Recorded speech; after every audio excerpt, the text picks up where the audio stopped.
This is not breaking news, but this is relatively new. If you haven't heard of this, Mr. Beast's company has been sued for discrimination, harassment, including sexual harassment and retaliation. Now, the young lady in the lawsuit said that she had endured years of sexual harassment and was terminated 3 weeks after returning from maternity leave. Now, the thing that immediately caught my attention about this, which is why I'm posting it, is what was in the handbook. So obviously they pulled the handbook for court documents, but the handbook says it's okay for the boys to be childish. And if they wanted to draw something vulgar on the whiteboard in the video or do something stupid, to let them. In the book that I'm writing about my time in HR, I do have a chapter called Jerks Can't Work Here, which outlines some language that I had in a very creative handbook that I didn't create many years ago. But this just reminded me, like, the language of the handbook is so important. Even if you're trying to create a fun environment, you have to make sure that this is not biased or discriminatory to anyone else. And clearly writing something like this to protect the non-existent rights, because harassment is illegal,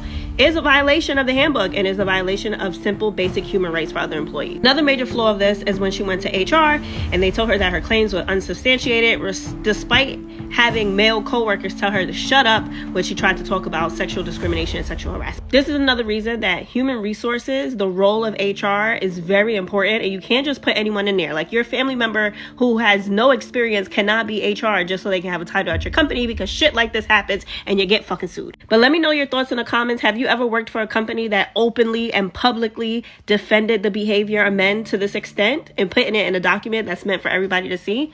Sound off.